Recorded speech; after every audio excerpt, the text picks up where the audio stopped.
Greetings. Time for another rambling session with me about the digital net that's closing in all around us. Here it is, April 19th, 2023. And I just want to get some things down real quick so that I don't forget about them and maybe you can follow along. Um, One of the things that's I want to talk about real quick is this Restrict Act. It's kind of a response to TikTok. Uh, they had found this, that our Congress has been dealing with this, and we've had some sessions talking about TikTok. It's very invasive. It's collecting all this data. It's owned by the Chinese. It's on the Oracle database in Texas, I believe. But anyhow, people were really concerned. And felt this was a new novel development in digital surveillance, the TikTok thing that's happening, and the influence it's having on their kids. So here comes this Restrict Act, and Mark Warner introduced it sometime in March. Uh, and what critics are saying, Electronic Frontier Foundation has said that it's really not going to block TikTok. It's not going to ban TikTok at all, but it is going to be an open door to unprecedented digital surveillance on Americans. If you think about it, like how are they going to, so it's like there's going to be this observant digital, like, nanny, like, the sort of nanny state surveilling you, what you're watching. And so the Restrict Act, so far, I'm not too happy with it. And a lot of people pushed back on it right away.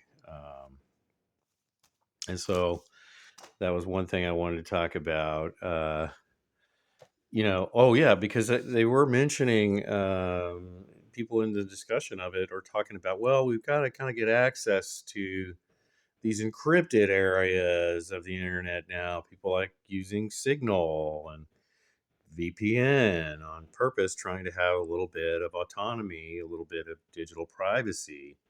And it seems like that's really where they want to go now. They want to go look at that now. The corporate state, the monopolists aren't happy with controlling cable TV and then the mainstream internet platforms and then the social media and monitoring that and controlling that and blocking all the speech they don't like there. And now they're going after these encrypted areas where a lot of people have gone. A lot of people realize that the net is no longer open or fun. It's corporate nightmare. So they've just gone off in their own areas, and that's where the Restrict Act is probably trying to go.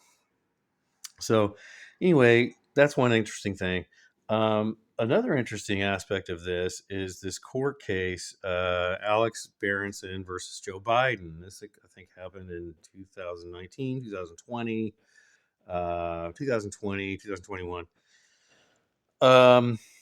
Alex Berenson noticed that he had been blocked off of Twitter and wondered why and all this kind of stuff. He had no idea what was really happening. Well, now it's kind of like round two of that because of the Twitter files revealed that actually Pfizer, Dr. Scott Gottlieb, who's Pfizer slash Twitter now, right, was one of the ones who was pushing really hard. He was having meetings with the government, and he was the one who pushed really hard to have Alex Berenson removed from Twitter. Okay, and that's just something interesting that's going on. Borla, um, Scott Gottlieb, all these people from Pfizer and affiliated now with Twitter and who were pushing Twitter behind the scenes um, were the ones behind that. And so Alex Berenson is back with a new lawsuit. It's Berenson versus Twitter, Berenson versus Joe Biden, Albert Borla, 70-page lawsuit, and not getting covered in the mainstream press any kind of favorable way. I think some people called it a Muppet lawsuit or something. It's been belittled, if mentioned at all. So that's something that's happening that I wanted to mention real quick. The other thing is this thing you may have heard of, the Ukraine, the Pentagon Papers, updated version, not Daniel Ellsberg's Pentagon Papers that all the liberals love. No, it's not that one. It's they all hate it now, and it's about Ukraine, and it's very revealing. It's revealed that we had said we weren't going to have any American boots on the ground in Ukraine. Of course, now we revealed big broken promise. What do you know? Boots on the ground. American boots on the ground. Other things revealed in this. They're calling it the Discord leak, the Ukraine leak. It's basically these gamer guys chatting it up while they're playing Minecraft or whatever. Hey, here I got this. Oh, you got that? Okay, cool. I got this. Some kind of extension of sort of the 4chan type thing that happened 2016, but now it's happening, and people are pissed. So they really just went after this guy. But what's really revealing, what Matt Taibbi and others have been talking about, Caitlin Johnstone have been talking about, is the fact that the Washington Post and the New York Times were the ones that ratted this guy out. They were the ones that the FBI didn't find him or anything. They actually brought his identity, brought the facts of that it was him to the FBI. Said, hey, here he is, and they've just been kind of clamoring to oh my God, this source, this leaker, oh my God, like this whistleblower, make sure and prosecute the maximum out of him. You know what I mean? It's like, what the heck has happened to the press, to people's mind? Caitlin Johnstone had said in an article, I think the Washington Post has a saying, democracy dies in darkness, right? So she's like, so what's wrong with turning on a light then, right? How come this guy, Jack Teixeira, can't just turn on the light? Then we could have some democracy, and we could hold our government accountable. So it's crazy. She said some really clever stuff about it. She said people shouldn't be punished for revealing the secrets of the government. Government should be punished for keeping secrets from the people. Hey, right? Kind of like back in the Julian Assange thing, the collateral murder video that Chelsea Manning leaked to uh, Julian Assange, and they decided to publish it, go public with it, um, which revealed a horrible, murderous video of our forces and helicopters murdering what they knew were civilians, and even doing the double tap thing where they wait for rescue people to go in there and then they murder them. Right. But, and so at the time that this was kind of considered something that was affiliated with the Republicans, then this sort of Democrat media was happy to be critical of the collateral murder video and supportive of Julian Assange and WikiLeaks. But then after he leaked some information about John Podesta, the Podesta emails, and Hillary Clinton, now they're like, oh, they hate him. They hate Julian Assange. And that kind of made them, by extension, kind of turn against Edward Snowden too, right? And it's really weird. But like Daniel Hale, this guy Jack Teixeira now, Edward Snowden, David McBride, all these people should be free. They should all be free. None of them should be in jail. And anyway, so Matt Taibbi, of course, he's the one who's considered the lead, the one who publicized or was getting involved with these Twitter files, although it's not really his choice. He's just one of the journalists that was selected to come by and do this, selected by another journalist, not by Elon Musk. But he has a new thing out now, April 17th. The press is now also the police, right? The undisguised partnership of media, intelligence, and law enforcement came into more painful relief after this whole episode with Jack Teixeira, and so this is all happening now. April 19th. Oh, April 19th. There's a Socialist Party guy, four dudes from the African Americans, African people, charged by Biden admin for conspiring to act as Russian agents in a malign campaign, pushing pro-Kremlin propaganda. Right, and this guy's like, what? One of the guys named in that, they're the Uhura movement, Black Hammer, um, the Russia's foreign intelligence services alleged weaponized our First Amendment rights.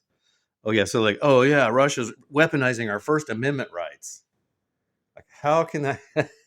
That's such a horrible phrase, such a horrible thought. Weaponizing our First Amendment rights. That doesn't, there are rights. It's the First Amendment. If people want to use it and spread things, say things that's not hate speech or condoning murder or something like that, that's called free speech. You might not like it.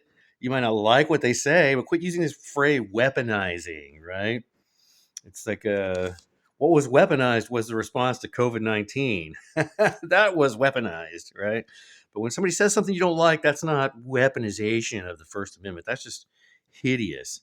So this guy, Omar Yisha Taylor of AFPSP, denies any Russian involvement.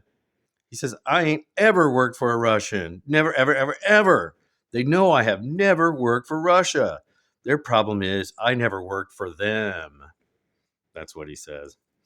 Biden DOJ indicts 4 Americans for weaponized free speech, by Caitlin Johnstone article. Anyway, so just after this episode, Dr. Fauci, Dr. Scott Gottlieb, Slavitt and Borla, COVID dudes who suppressed Berenson. We saw from the Twitter files that they were suppressing other information, working directly to get to use the FBI. That's a weaponization of the FBI, right? To silence people on Twitter and have them removed from the digital town square. Anyway, and then after this Ukraine document leak by Jack Teixeira, and the way this is all going, the way this is all shaping up, if we don't really pay attention, these are going to become just more links in the digital chain that's going around us. It's closing around us. We have to push back on these things. We have to push back on these narratives. We have to say, you may not like it, right?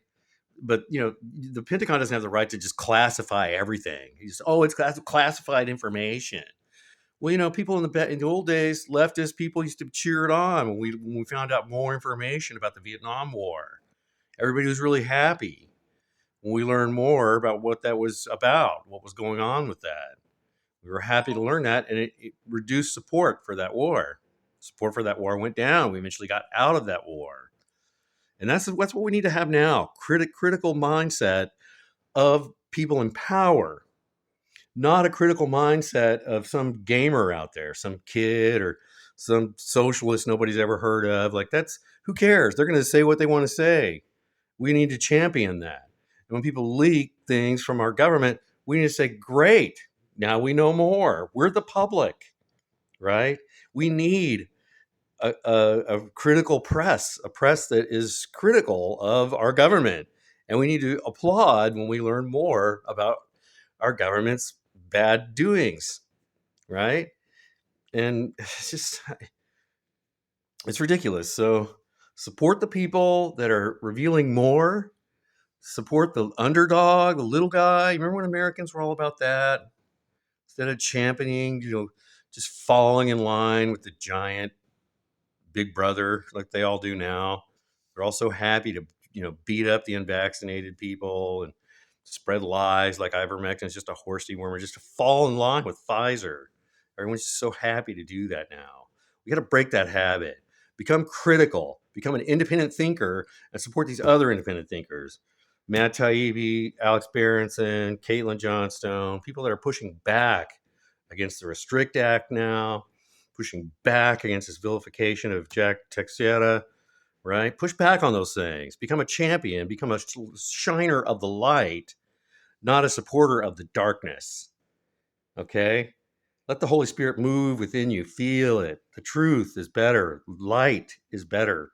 Getting shining light into the dark spaces is better than going around saying ivermectin is a horse dewormer and that Jack Teixeira guy is a traitor. Okay, don't do that. Stop doing that. All right, have a good one.